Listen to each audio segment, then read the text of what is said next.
오늘 120년 차 기독에 대한 성결교회 총회를 개회하지만 우리 앞에 놓인 도전은 만만치 않습니다. 수많은 교회가 정체 및 쇠퇴를 겪습니다. 세상은 교회를 향해 영향력과 규모를 증명하라고 압박합니다. 세상은 교회를 향해 자신들과 다른 모습 보여달라 아우성칩니다. 자기들보다 거룩하고 성결하게 살아달라고 교회는 달라야 한다고 되레 우리의 사명을 세상 우리에게 각인시킵니다. 세상은 우리에게 그런 청원서를 낼 자격이 있고 우리는 예수 그리스도의 이름 그 복음 때문에 그렇게 살아야 할 의무가 있습니다. 주님께서는 너희는 세상의 소금이라 하셨고 우리는 그 사명을 감당해야 합니다. 오늘 함께 본 본문에서 너무나 익숙한 비유지만 너무나 잘 알려진 비유지만 우리는 과연 천국이 21세기 120년 차를 맞이한 기독교 대한 성결교회에 하나님이 우리를 통치하고 계십니다. 우리는 하나님의 나라, 하나님의 통치 안에 있는 공동체인가 라는 질문을 던지지 않을 수 없습니다. 제가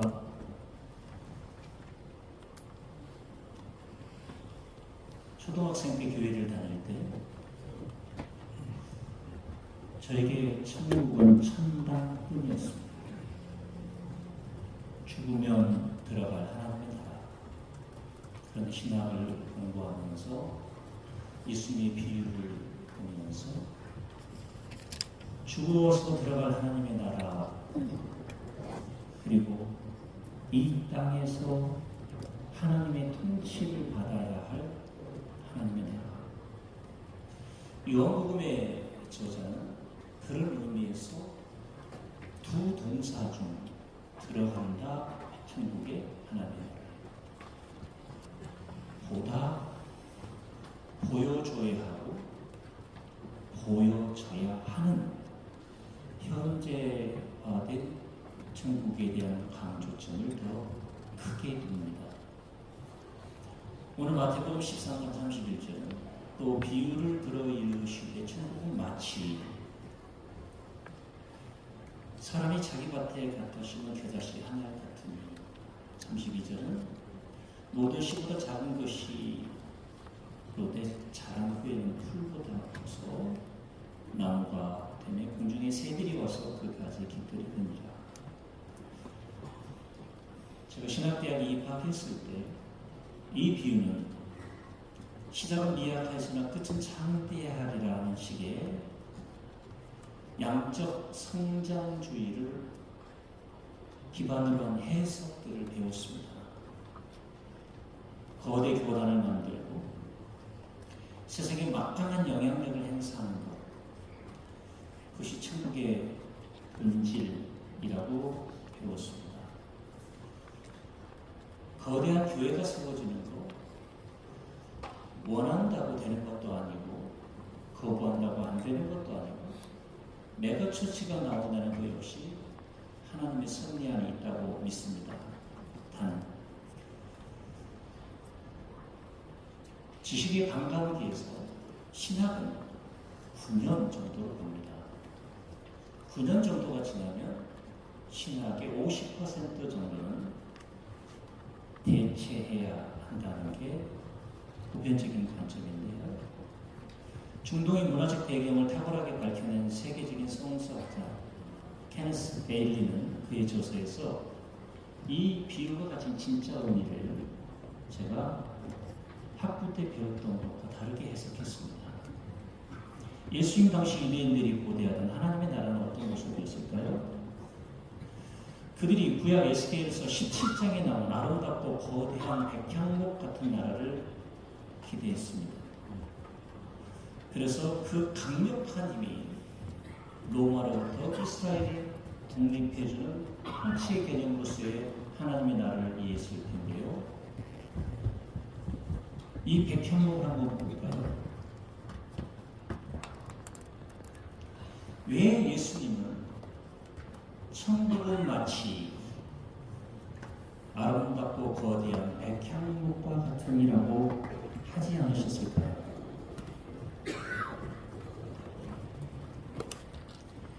겨자씨 나무가 자라는 한번 보겠습니다.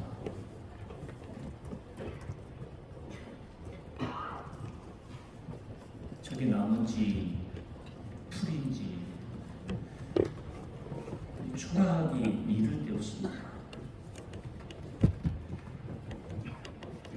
베일리의 해석을 요약하자면 첫째, 하나님 나라는 작은 시작에서 예상 밖으로 크게 자랍니다. 겨자씨는 당시 사람들이 배우는 작은 것의 상징으로 사용했습니다.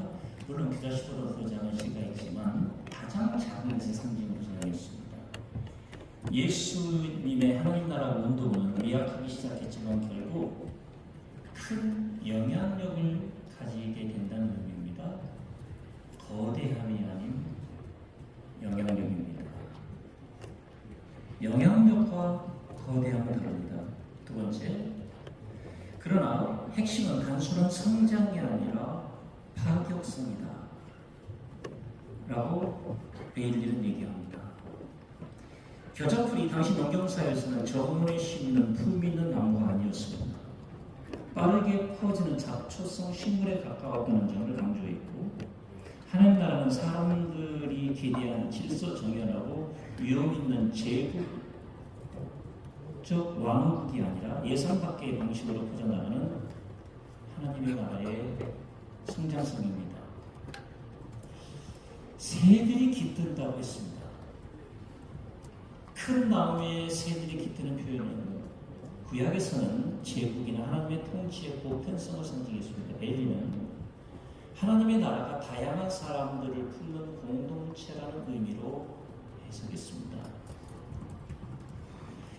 이 비유를 단순히 교리 몇 개를 설명하는 우화가 아니라 청중에게 하나의 결단과 반응을 축구하는 이야기로 봤습니다. 겨자씨 비유 역시 보잘것없는 예수 운동을 과연 하나님 나라로 받아들일 것인가? 보잘것없는 예수의 운동을 과연 하나님의 나라로 받아들일 것인가? 거대함의 우상, 이것을 우상이라고 볼 것인가, 축복이라고 볼 것인가? 총회장을 하면서 1년 동안 가장 크게 깨달은 것은 경선을 떨기 위해서가 아니라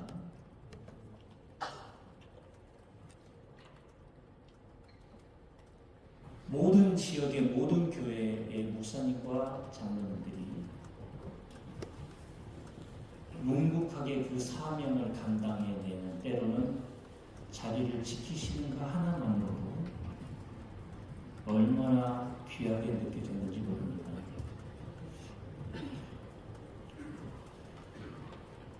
이 겨자씨 비유는 단순한 성공담이 아니라 자꾸 미미하며 심지어 사회적으로 불편해 보이는 방식을 채택하지만 결국 세상을 뒤엎는 하나님 나라의 영향력을 말합니다. 깃들인다는 헬라어, 단순히 새가 가지에 잠시 앉았다가 날아가는 게 아니라 영구적인 거처를 마련하다, 장막을 치고 아주 정착해 살다라는 강력한 의미를 지닙니다. 구약성서 70년에서는 이 단어는 하나님의 백성이 주님의 날개 아래 안전한 영토에 안전하고 평안하게 거주할 때 주로 사용했던 단어입니다. 결국 케네스 베일리는 이 겨자씨 비유는 제국적 야망에 대한 거룩한 풍자로 해석합니다.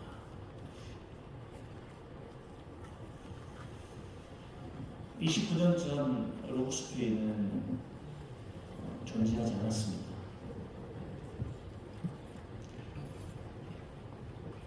어느 날 주님의 은혜로 교회가 성장을 하고 이전을 하고 이런저런 아픔과 부침을 겪으면서 하나님이 저에게 또 총회장 기관을 통해 딱 한 단어를 끊임없이 주셨습니다.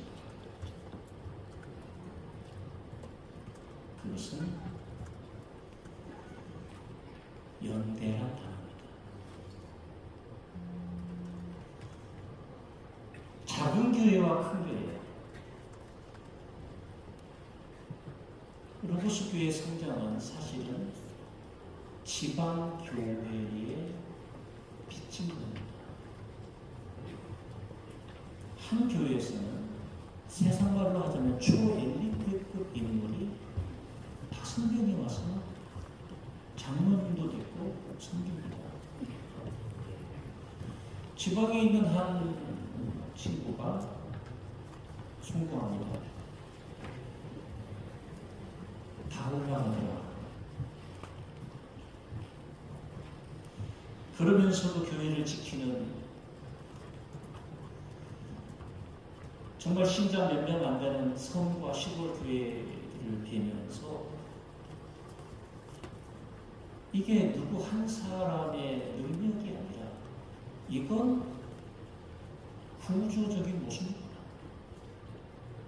하는 것을 깨닫고 이제 이후로도 어떻게 하면 예수님께서도 제국적 양화에 대한 거룩한 풍자로서의 겨자씨 비유를 주셨다고 케네스 베일리가 얘기했는데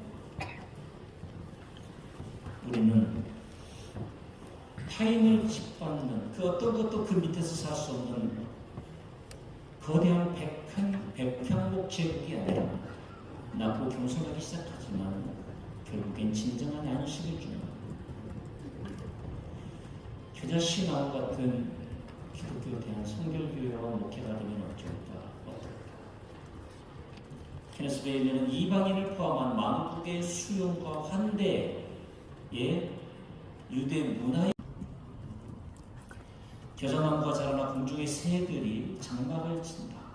예수 그리스도로 시작된 하나님의 나라가 유대인이라는 혈통적 한계를 넘어 전 세계에 소외된 자들과 이방 민족들까지 모두 품어 안는 우주적 교회로 성장될 것을 뜻합니다. 그래서 어느 교회 청빙을 할 때 물어보는 장로님들께 외람되지만 서울신학대학원 졸업자라고 표기하지 않으시면 어떨까요? 지방신학 출신들은 아예 이럴 수도 못 낸단 말입니까? 기독교에 대한 성결교회, 목사 한수 몇 년 이런 경험들을 넣어주시면 어떨까요? 차별 없는 안식처와 보호, 겨자씨 숲입니다. 중동의 뜨거운 태양 아래서 큰 그늘을 제공하는 나무는 사실은 생존의 필수입니다. 오늘도 생존의 현장에서 거의 투잡을 뛰다시피 일하는 목사님과 사모님들을 뵈면서 저절로 고개가 숙여집니다. 우리 기독교에 대한 성결교회의 정체성이 무엇입니까? 사중 복음입니다. 수많은 신앙의 선배들이 외쳤던 핵심은 외형적 교세 확장이 아니라 돈과 권력의 힘이 아니었습니다. 오직 예수 그리스도의 십자가의 복음으로 얻는 중생, 온전한 거룩함을 이루는 성결, 영육을 치유하는 신유, 다시 오실 예수 그리스도를 기다리는 재림의 신앙이었습니다.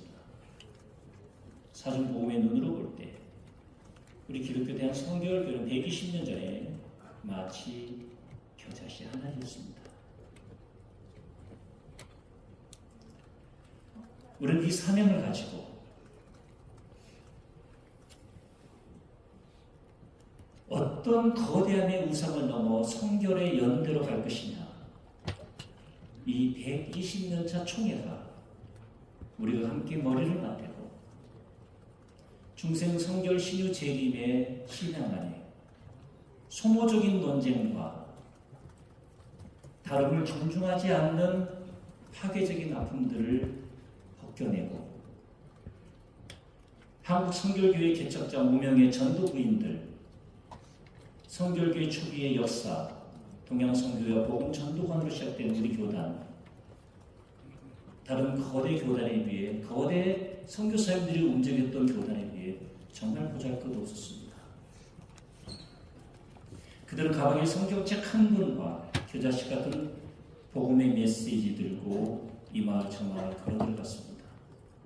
무시당하고 매맞고 쫓겨나면서도 이 성결의 복음, 예수 그리스도의 생명력, 영향력, 그리고 본인과 함께 한 많은 삶을 살았던 핍박받은 여성들의 안식처가 됐고 교회가 됐습니다.